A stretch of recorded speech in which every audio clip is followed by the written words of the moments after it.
अभी नेक्स्ट चर्चा करेंगे इफेक्ट ऑफ प्रेशर। ठीक है, इफेक्ट ऑफ प्रेशर।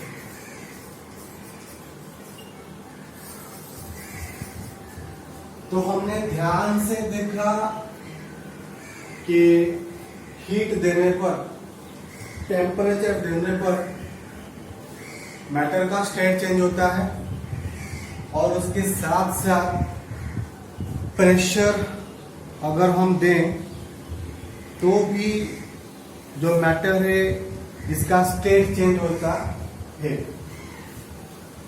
अब जैसे लिक्विड्स में जो एटम्स होते हैं ये कुछ ऐसे होते हैं। अगर हम ये साइड से प्रेशर अप्लाई करें और ये साइड से हम प्रेशर अप्लाई करें तो क्या होगा, सारे पार्टिकल्स और थोड़े से पास आ जाएंगे, थोड़े से पास। ठीक है, अगर मान लो ये गैस के पार्टिकल्स हैं, मैं ये साइड से प्रेशर अप्लाई करूं और फिर ये साइड से प्रेशर अप्लाई करूं तो ये थोड़े से पास आ जाएंगे और ये जो स्टेट होगा लिक्विड स्टेट हो जाएगा। ठीक है, कार्बन डाइऑक्साइड गैस है। अगर मैं कार्बन डाइऑक्साइड गैस के ऊपर प्रेशर अप्लाई करता हूं, अक्सर ऐसा होता है कि गैस के ऊपर अगर हम प्रेशर अप्लाई करें तो जो गैस है वो लिक्विड स्टेट में आ जाता है। ठीक है, जो गैस है ये लिक्विड स्टेट में आ जाता है, लेकिन कार्बन डाइऑक्साइड के केस में ऐसा नहीं होता। कार्बन डाइऑक्साइड के केस में क्या होता है, अगर हम गैस पे लिक्विड प्रेशर अप्लाई करें तो जो कार्बन डाइऑक्साइड गैस होता है, ये कार्बन डाइऑक्साइड गैस है, अगर मैं इसके ऊपर प्रेशर अप्लाई करूं तो ये सीधा सॉलिड स्टेट में आ जाएगा और इसी को ही कहते हैं ड्राई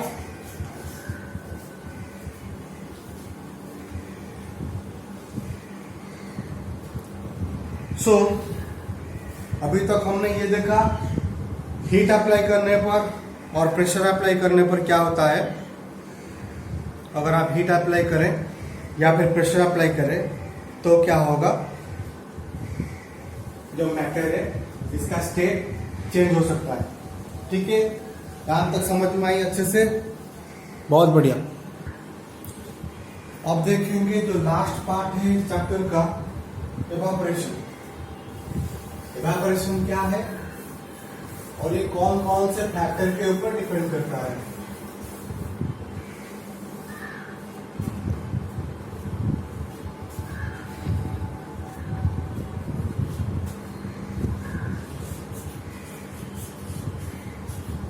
Evaporation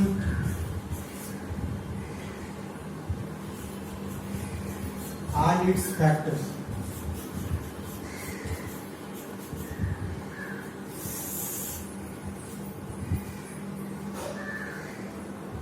वाटर जो होता है ये वेपर में बदलता है 100 डिग्री सेल्सियस में, और ये टेम्परेचर को हम कहते हैं boiling point. Boiling of water का मतलब होता है 100 डिग्री सेल्सियस टेम्परेचर में जो वाटर है ये वेपर में बदलेगा। This is called boiling of water. Evaporation में क्या होता है, नॉर्मली वाटर जो है ये वेपर में बदलेगा बिलो 100 डिग्री सेल्सियस। हम कपड़े सुखाते हैं बाहर धूप में, क्या कपड़े को सूखने के लिए 100 डिग्री सेल्सियस टेम्परेचर चाहिए? क्या सूरज से हमको 100 डिग्री सेल्सियस टेम्परेचर मिलता है? The answer is no. हमको 30 या 40 डिग्री सेल्सियस टेम्परेचर मिलता है। और इससे जो वाटर है ये वेपर में बदलता है, ठीक है। तो this is called evaporation. Evaporation एक नेचुरल प्रोसेस है, जो प्रोसेस में क्या होता है, जो वाटर है वो वेपर में बदलता है, दैट इज कॉल्ड एवापोरेशन। और इसके लिए 100 डिग्री सेल्सियस टेम्परेचर की आवश्यकता नहीं होती, ध्यान से। और उसके बाद आया फैक्टर्स। एवापोरेशन भी डिपेंड करता है किसके ऊपर? Surface area. मान लीजिए आपके पास है एक गीला टॉवल है, अगर आप इसको ऐसे खोल के सुखाओगे तो ये जल्दी सूख जाएगा। अगर आपने इसको ऐसे रिंकल कर दिया, इस तरह सुखाया, तो इसको ज्यादा टाइम लगेगा, सरफेस एरिया बढ़ेगा तो वो जल्दी सूख जाएगा। आपने अगर इसको रिंकल करके सुखाया तो ज्यादा टाइम लगेगा। So evaporation surface area directly proportional to evaporation. Next temperature directly proportional to evaporation. जितना टेम्परेचर बढ़ेगा एवापोरेशन प्रोसेस उतना हाई होगा, जल्दी से हो जाएगा। जो वाटर है वो जल्दी से वेपर में बदल जाएगा। उसके बाद evaporation directly proportional to wind speed. हवा जितनी तेज होगी एवापोरेशन प्रोसेस भी उतना तेज होगा। कैसे? मान लो ये आपके पास एक गीला टॉवल है और इसके ऊपर वाटर के पार्टिकल्स ऐसे प्रेजेंट है, ठीक है। तो यहां से तेज हवा बहना स्टार्ट हुआ। हवा जैसे जैसे तेज होगी ये वाटर पार्टिकल को वैसे उड़ा के ले जाएगा। और जैसे वाटर पार्टिकल यहां से गया, इसके पीछे वाला जो पार्टिकल है जल्दी से ऊपर आ जाएगा, फिर वो जाएगा, उसके पीछे वाला जो पार्टिकल है ये भी जल्दी से ऊपर आएगा। तो यहां से इतना जल्दी जाएगा, यहाँ पर एक पार्टिकल जल्दी से नीचे से ऊपर जल्दी से आ जाएगा। उसके बाद नेचर ऑफ लिक्विड। कोई कोई सब्सटेंस, कोई कोई लिक्विड होता है जिसकी डेंसिटी हाई होती है, जैसे ऑयल। ये जो ऑयल होते हैं ये एवापोरेशन जल्दी से नहीं होती, लेकिन वाटर का डेंसिटी कम होता है, इसीलिए जो वाटर है ये जल्दी से एवापोरेट कर जाता है किसके मुकाबले? ऑयल के मुकाबले। तो यहाँ पर ये है कुछ सब फैक्टर्स जिसके ऊपर आपका एवापोरेशन प्रोसेस डिपेंड करता है।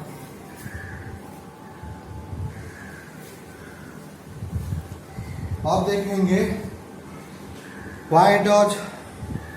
हाँ, और एक पॉइंट को छोड़ दिया,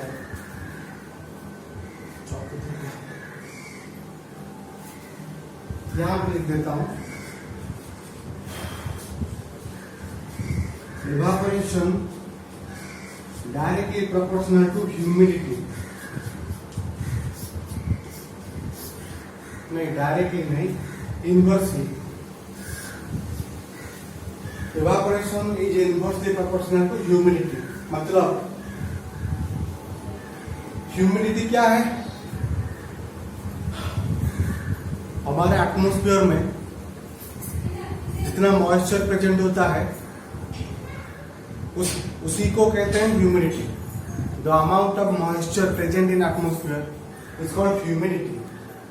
अगर एटमॉस्फेयर में ह्यूमिडिटी मतलब मॉइस्चर ज्यादा होगा तो ये जो गीला कपड़ा है इससे वाटर पार्टिकल एटमॉस्फेयर नहीं जा पाएगा। जैसे विंटर में क्या होता है, मॉइस्चर कम हो जाता है, जिससे जो गीले कपड़े होते हैं ये जल्दी सूख जाते हैं। लेकिन रेनी सीजन में बारिश के वजह से एटमॉस्फेयर में ढेर सारा मॉइस्चर प्रेजेंट होता है, जिससे जो गीला कपड़ा है ये जल्दी सूखता नहीं। ठीक है। अब लास्ट सेगमेंट में why does evaporation causes cooling. Evaporation की वजह से हमको क्यों ठंडा लगता है।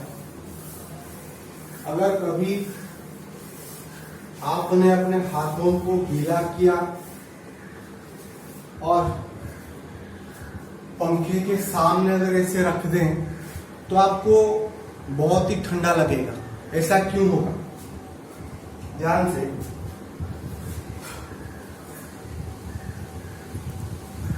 मान लीजिए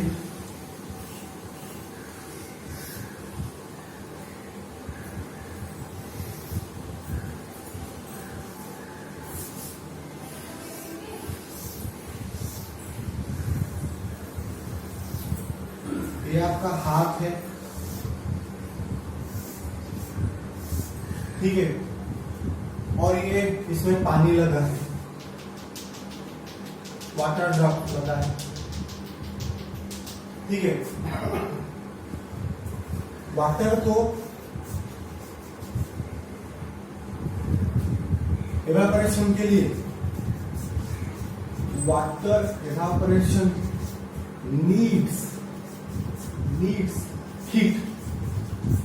वाटर को इवेपोरेशन या फिर वाटर को वेपर में बदलने के लिए हीट चाहिए, और ये हीट कहां से लेगा? ये हीट आपके बॉडी से ले जाएगा। आपके बॉडी का टेम्परेचर कितना है? 37 डिग्री सेल्सियस। तो वाटर ने ये हीट कहां से लिया? आपके हाथ से लिया। टेम्परेचर बढ़ा किसका? वाटर का। कहां से? आपके बॉडी से। टेम्परेचर घटा किसका? आपके बॉडी का। तो कूल किसको लगेगी? आपके हाथों को लगेगी। क्लियर? अरे टेम्परेचर आपके हाथ से कम होगा तो टेम्परेचर कम होगा मतलब तो ठंडा तो लगेगा ना। So that's why evaporation causes cooling. आई बात समझ में? अब जैसे लोग विंटर सीजन में क्या करते हैं, अपने छत के ऊपर पानी डालते हैं। छत गर्म होता है तो घर भी गर्म लगता है। छत के ऊपर आपने पानी डाल दिया तो छत में जितनी सारी पानी छत के ऊपर जमा हुई, वो सारी पानी जो वाटर जो छत के ऊपर जमा हुई वो इवापोरेट कर गई। और टेम्परेचर कहां से लिया? छत से ले लिया।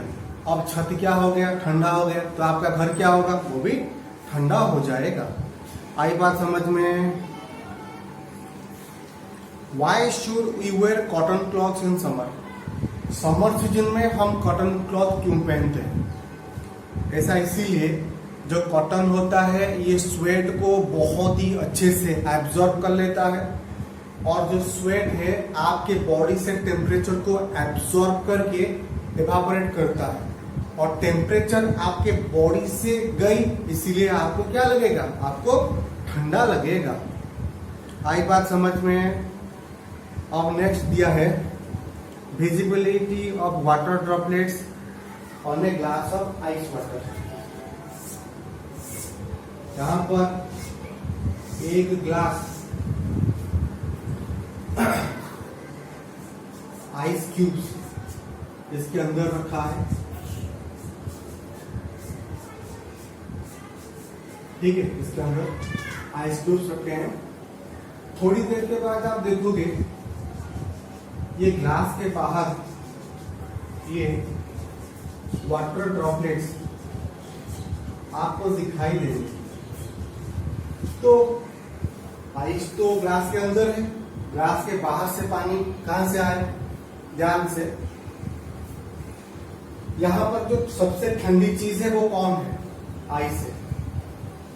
उसके बाद कौन है?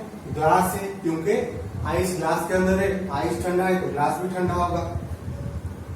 ग्लास के बाद कौन है?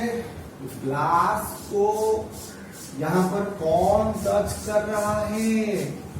एयर टच कर रहा है। तो पहले आइस जो है ये ठंडा होगा, उसके बाद ग्लास ठंडा होगा, उसके बाद ग्लास को जो एयर छू रहा है ये भी ठंडा होगा। अब एयर में कौन प्रेजेंट होता है? मॉइस्चर, वाटर वेपर प्रेजेंट होते हैं। अब ये वाटर वेपर क्या हो जाएंगे? कूल हो जाएंगे। और हमें ये अच्छे से पता है कि वाटर वेपर जब कूल होता है तब ये वेपर लिक्विड में बदल जाता है। अब ये लिक्विड किधर जाएगा? ग्लास के ऊपर चिपक जाएगा। तभी हमें ग्लास के चारों तरफ वाटर ड्रॉपलेट्स दिखाई देंगे। आई बात समझ में? हाथ ऊपर करो।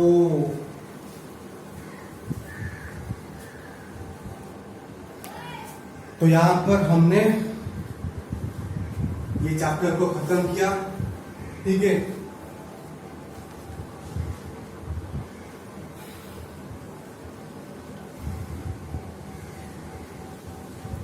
अब मैटर के और भी दो स्टेट हैं। यहां तक तो पढ़ा किया, उन दोनों को भी देख लेते हैं। जानने में बुरा क्या है? हमेशा इंसान को सीखते रहना चाहिए, आगे बढ़ते रहो। जो दिखिए शुने के आशी तबे एकला छोलो एकला छोलो एकला छोलो एकला छोलो रे। जो दिखिए शुने के से तुम्हें एकला छोलो रे। मतलब हमेशा बढ़ते रहो। ठीक है, पढ़ते रहो, बढ़ते रहो। पढ़ेगा इंडिया तो बढ़ेगा इंडिया। प्लाज्मा मैटर का फोर्थ स्टेट होता है। अब क्या है ये प्लाज्मा? मान लीजिए हीलियम, नियॉन, आर्गॉन्स, ये सब गैसेस को हम कहते हैं नोबल गैसेस, क्योंकि ये किसके साथ रिएक्शन नहीं करते। ठीक है, तो मान लो यहां पर एक ट्यूब है। ट्यूब के अंदर मैंने हीलियम गैस को ले लिया। तो हीलियम गैस है, गैस का मतलब मैटर है, मैटर का मतलब पार्टिकल से तो बना होगा। तो मैंने यहां पर बस कुछ पार्टिकल्स बनाए। अब इससे करंट पास करेगी, इलेक्ट्रिक करंट, पॉजिटिव और ये नेगेटिव और ये नेगेटिव। ठीक है,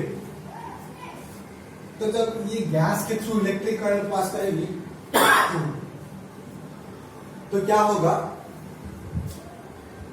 इलेक्ट्रिक करंट में जो एनर्जी होता है, जो हीट एनर्जी होती है, क्योंकि हमें ये पता है जब भी कोई कंडक्टिंग वायर के थ्रू इलेक्ट्रिक करंट पास करती है तो वो वायर में हीट प्रोड्यूस होता है। और जिस हीट के वजह से ये गैस क्या होगा? धीरे धीरे गर्म होगा। गैस गर्म होगा मतलब गैस में जितने भी सारे एटम्स हैं वो गर्म होंगे। और गैस में जितने भी सारे एटम्स हैं, ये गैस का एटम है जिसके न्यूक्लियस में प्रोटॉन न्यूट्रॉन होता है और बाहर होता है इलेक्ट्रॉन। तो ये क्या होगा? ये गर्म होगा, ये एक एटम गर्म होगा, ये एटम से गर्म तो होंगे। एक एटम गर्म होगा मतलब जब ये एनर्जी को गेन करेगा तब क्या होगा? ये जो इलेक्ट्रॉन है एनर्जी गेन करने के बाद ये बाहर आ जाएगा। तो यहाँ पर जितने भी सारे एटम्स है हीट एनर्जी को गेन करने के बाद क्या होंगे? सब बाहर आ जाएंगे। तो इलेक्ट्रिक करंट को ट्रांसफर होने के लिए, इलेक्ट्रिक करंट को फ्लो करने के लिए क्या चाहिए? फ्री इलेक्ट्रॉन चाहिए। तो अब ये गैस के अंदर क्या हो गया? फ्री इलेक्ट्रॉन हो गए। तो आराम से ये ट्यूब के थ्रू इलेक्ट्रिक करंट पास करेगी। और जैसे पास करेगी ये ट्यूब क्या करेगी? ग्लो करेगी। मतलब इसके अंदर जो गैस था वो ग्लो करेगा। तो this is plasma, very simple. Glowing of a gas like helium, neon और argon is known as plasma. ऐसा क्यों होता है? जब इसी गैस के थ्रू इलेक्ट्रिक करंट पास करती है तो ड्यू टू हीट जो गैस के जो एटम्स होते हैं ये क्या करते हैं? इलेक्ट्रॉन जो होता है ये बाहर आ जाता है। एनर्जी इसने गेन किया तो इलेक्ट्रॉन बाहर आ गया। तो गैस में इलेक्ट्रॉन की भरमार हो गई और इलेक्ट्रिक करंट को पास करने के लिए, ट्रांसफर करने के लिए, फ्लो करने के लिए फ्री इलेक्ट्रॉन चाहिए। तो पाथ मिल गया जिससे इलेक्ट्रिक करंट चलेगा। तो ये गैस ग्लो करेगा। This is called plasma. उसके बाद बोस-आइंस्टाइन कंडेंसेट, ये है मैटर का फिफ्थ स्टेट। और इसके बारे में हमारे महान वैज्ञानिक सत्येंद्र नारायण बोस जी ने कुछ कैलकुलेशन करके प्रेडिक्ट किया था कि मैटर का फिफ्थ स्टेट भी होता है। और उन्हीं कैलकुलेशन के आधार पर महान वैज्ञानिक सर अल्बर्ट आइंस्टाइन ने क्या किया था, मैटर का जो फिफ्थ स्टेट है उसकी खोज की थी। उन्होंने कहा अगर आप गैस की डेंसिटी को और कम कर दें, अगर गैस की जो नॉर्मल डेंसिटी होती है उसको बहुत बहुत बहुत बहुत बहुत कम कर दें और इसको super cool temperature absolute 0 degree Celsius जिसे कहते हैं, -273 डिग्री सेल्सियस जिसे कहते हैं extreme super cool temperature, 0 temperature absolute temperature कहते हैं, दैट इज -273 डिग्री सेल्सियस। अगर कोई गैस की डेंसिटी को कम करके हमसे इसी टेम्परेचर में ठंडा करें तो जो गैस है वो एक दूसरे स्टेट में चला जाएगा and that is called BEC, Bose Einstein condensate. ठीक है, सो यहां पर हमने खत्म कर दिया चैप्टर 1 और जो नेक्स्ट चैप्टर है वो जल्दी से स्टार्ट करेंगे। देखते हैं, पढ़ते रहिए, बढ़ते रहिए। आप सभी से ये रिक्वेस्ट है, बड़ों का आदर करें, बड़ों की सम्मान करें, छोटों से प्यार करें, अपने टीचर्स को रिस्पेक्ट दें और मिलजुल के रहें और मन मटाव ना रखें, पढ़ाई में ध्यान करें क्योंकि पढ़ेगा इंडिया तो बढ़ेगा इंडिया। जय जवान जय किसान, आपका भारत महान और मेरा भारत भी महान। बाय।